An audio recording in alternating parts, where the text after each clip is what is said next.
पुनः अपने विगत विषय को आगे बढ़ाते हुए हम आज बात करेंगे अनुच्छेद 16 पे। कल 15 तक हम लोगों का चर्चा परिचर्चा संपन्न हुआ था। अनुच्छेद 16 में उल्लेख किया गया है समानता के अधिकार का, जिसमें प्रावधान है सार्वजनिक सेवाओं में अवसर की समानता। अनुच्छेद 16 यहाँ उपरोक्त आधार हमने दर्शाया है। उपरोक्त का आशय है अनुच्छेद 15 के आधार पे। उसमें क्या क्या चर्चा किया गया था? धर्म, वंश, जाति, लिंग, जन्म स्थान, इनमें से किसी एक अथवा एक से अधिक आधारों पर सार्वजनिक सेवाओं में विभेद से यह संरक्षण प्रदान करता है। यानी कि चाहे वो सार्वजनिक या सरकारी कोई भी सेवा हो, कोई भी नौकरी हो, कोई भी चीज़ें हों, उसमें सरकार के द्वारा या राज्य के द्वारा उपरोक्त में से किसी भी तथ्य के आधार पर, चाहे वह धर्म हो, चाहे वंश हो, चाहे जाति हो, चाहे लिंग हो, चाहे जन्मस्थान हो, इसमें से किसी एक अथवा एक से अधिक तथ्य के आधार पर किसी भी नागरिक के साथ कोई विभेद नहीं किया जा सकता है। अब अन्य अनुच्छेदों की तरह इस पे भी कुछ युक्ति प्रतिबंध हैं।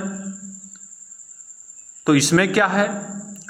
कुछ विशेष जाति, लिंग व जन्म स्थान के सामाजिक स्थिति को, यहां आर्थिक की बात नहीं की गई है, धार्मिक की बात नहीं की गई है, के सामाजिक स्थिति को देखते हुए विशेष प्रावधान किया जा सकता है। यानी कि कुछ विशेष जातियों के लिए लिंग, जन्म स्थान, इन तीन तथ्यों के आधार पर उनकी सामाजिक स्थिति को, सामाजिक पिछड़ेपन को देखते हुए उनको सामाजिक समता तक लाने के लिए, समाज में समता मूलक जो है, राज्य में समता मूलक समाज की स्थापना के लिए, सामाजिक समानता तक लाने के लिए राज्य द्वारा कुछ विशेष प्रावधान किए जा सकते हैं। दूसरा है, साथ ही प्रांतों को यह अधिकार है कि वे राजकीय यानी अपने प्रांत संबंधी सेवाओं हेतु आवश्यक योग्यता निर्धारित कर सकें। कोई भी प्रांतीय सरकार है, यदि वो कोई राजकीय सेवा है तो उसमें वो कुछ विशेष प्रावधान, कुछ विशेष जो है एक प्रकार से संरक्षण अपने प्रांत के लोगों के लिए वो दे सकती है। कोई ऐसा जो है उपाय वो कर सकती है। इसको न्यायालय में चैलेंज नहीं किया जा सकता। तीसरा है, संसद किसी विशेष रोजगार हेतु निवास शर्त आरोपित कर सकती है। यानी कोई विशेष रोजगार है तो वहाँ पे संसद यदि चाहे तो कानून बना के संबंधित निवासियों के लिए कुछ विशेष उपबंध कर सकती है। चौथा है, अल्पसंख्यक संस्थानों में धर्म के आधार पर विभेद संभव। यानी जो अल्पसंख्यक संस्थान हैं उन संस्थानों पर, चाहे वो जैनियों के हों, चाहे वो बौद्ध के हों, चाहे वो सिख हों, चाहे जो भी भारत में अल्पसंख्यक निवास कर रहे हैं, उन संस्थानों में धर्म के आधार पर विभेद किया जा सकता है और उसमें किसी भी प्रकार का जो है हस्तक्षेप न्यायालय द्वारा नहीं किया सकता, उसको न्यायालय में जो है चैलेंज नहीं किया जा सकता। तो ये युक्ति प्रतिबंध हैं। फिर बात आ जाती है अनुच्छेद 17 की, जिसमें उल्लिखित है अस्पृश्यता का अंत। यह न केवल भारतीयों को अपितु विदेशियों को भी प्राप्त अधिकार है। यहाँ ये अधिकार राज्य के विरुद्ध नहीं, ध्यान देने योग्य बात है कि यह राज्य के विरुद्ध नहीं अपितु व्यक्तियों से संरक्षण की बात करता है। उल्लेखनीय है कि मौलिक अधिकारों की कई क्राइटेरिया है, कई श्रेणियां हैं। कुछ अधिकार ऐसे हैं जो केवल नागरिकों को प्रदान किए गए हैं, कुछ अधिकार ऐसे हैं जो नागरिकों और विदेशियों को प्रदान किए गए हैं, दोनों को। कुछ अधिकार ऐसे हैं जो राज्य के विरुद्ध हैं, कुछ अधिकार ऐसे हैं जो व्यक्ति के विरुद्ध हैं, कुछ अधिकार ऐसे हैं जो राज्य और व्यक्ति दोनों के विरुद्ध प्रदान किए गए हैं, दोनों से संरक्षण प्रदान करते हैं। अच्छा, इसमें अस्पृश्यता निवारण अधिनियम 1955 पारित किया गया इसी को लागू करने के लिए, और 1989 में इसे और कठोर बना दिया गया किंतु ध्यान देने योग्य बात है कि अन्य उपबंधों की तरह यह भी उपबंध प्रतिबंध रहित नहीं है। बाह्य आधार पर यहाँ जो है अस्पृश्यता के अंत की बात की गई है।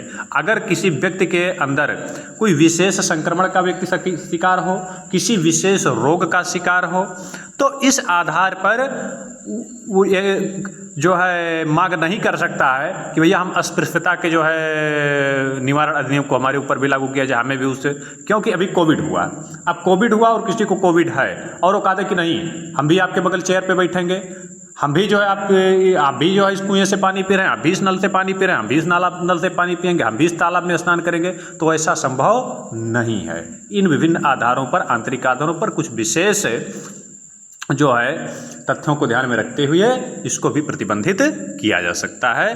बाह्य आधार पर जो है इसमें किसी भी प्रकार का वो नहीं किया जा सकता, भेदभाव नहीं किया जा सकता। फिर बात आ जाती है उपाधियों का अंत। उपाधियों का अंत जिसका उल्लेख अनुच्छेद 18 में किया गया है।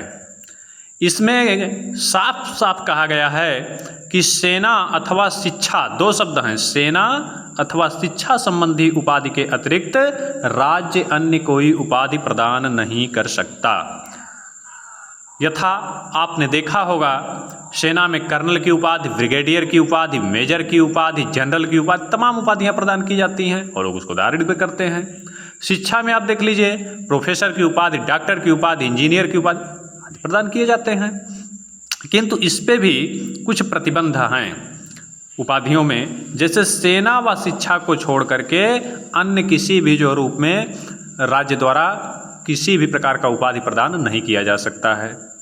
दूसरा है नागरिकों को विदेशों से उपाधि ग्रहण करने पर रोक, यानी नागरिक विदेशों से बिना राष्ट्रपति की अनुमति के किसी प्रकार का उपाधि ग्रहण नहीं कर सकते हैं। विदेशी राज्य के अधीन लाभ के पद को ग्रहण करते हुए बिना राष्ट्रपति के सहमति के जो है किसी भी प्रकार का उपाधि ग्रहण करने पर, स्वीकार करने पर रोक लग है। फिर राज्य के, यानी कोई विदेशी राज्य के अधीन यदि कार्य कर रहा है, लाभ के पद पर कार्यरत है, तो वह भी यदि भारत की नागरिकता को जो है एक प्रकार से उपभोग करता है, तो वह भी बिना भारत के राष्ट्रपति के अनुमति के किसी भी प्रकार का कोई उपाधि ग्रहण उस विदेशी सरकार से नहीं कर सकता है। फिर है राज्य के अधीन लाभ के पद पर रहते हुए विदेशों से भेंट या उपाधि या पद इत्यादि बिना राष्ट्रपति की स्वीकार के कोई व्यक्ति ग्रहण नहीं कर सकता है। तो इन चार आधारों पर इसको जो है प्रतिबंधित करने का कार्य किया गया है। अब बात आ जाती है उन्मुक्तता, यानी किन किन विषयों में उन्मुक्तता प्रदान है, किन किन विषयों में जो है उपाधियां प्रदान की जा सकती हैं, किन किन चीज़ों पे अनुच्छेद लागू नहीं होगा, इसके अपवाद क्या क्या हैं। तो इसके मूलतः अपवाद दो हैं, राष्ट्र व समाज के प्रति विशेष योगदान, और दूसरा हमने चर्चा कर ही दिया है शिक्षा व सेना। अब राष्ट्र व समाज के प्रति विशेष योगदान जी, इसमें भारत रत्न आपने देखा होगा, पद्मश्री, पद्म विभूषण, पद्म भूषण इत्यादि प्रकार के पुरस्कार प्रदान किए जाते हैं, किंतु यहाँ साफ उल्लेखनीय है कि राष्ट्र व समाज के प्रति विशेष योगदान। चूँकि आप इससे परिचित हैं कि मानव का जो स्वभाव है, मानवीय व्यक्तित्व है, वह या तो पुरस्कार के जो है परिणाम स्वरूप का एक प्रकार से उसमें आप उससे कार्य ले सकते हैं, अथवा भय। तो मानव कार्य के बदले कुछ तो चाहेगा, कुछ तो हौसला अफजाई जो उसकी होनी चाहिए। तो इन तत्वों को देखते हुए जो वह नागरिक जिनका राष्ट्र व समाज के प्रति कोई विशेष योगदान रहा है, उन्हें राज्य के द्वारा इन विभिन्न प्रकार के जो है पुरस्कारों को प्रदान किया जा सकता है, और वो अनुच्छेद 18 से असंगत नहीं माने जाएंगे, यानी उसको चैलेंज नहीं किया जा सकता। किंतु यह ध्यान देने योग्य बात है कि यहाँ जो शिक्षा और सेना संबंधी उपाधियाँ हैं, इसको तो आप उपसर्ग और प्रत्यय के रूप में लगा सकते हैं, किंतु राष्ट्र और समाज के प्रति जो योगदान के अंतर्गत दिया जा रहा उपाधि है, उसको आप धारित तो कर सकते हैं, किंतु अपने नाम के आगे ना तो उपसर्ग के रूप में ना प्रत्यय के रूप में उसे प्रयोग कर सकते हैं। यदि आप ऐसा करते हैं तो आपको उन उपाधियों से वंचित होना पड़ेगा, उन उपाधियों का परित्याग करना पड़ेगा। इसलिए आपने देखा होगा किसी ने जो है अपने नाम के आगे नहीं प्रयोग किया होगा कि पद्म विभूषण फला, भारत रत्न फला, ऐसा संभव नहीं है।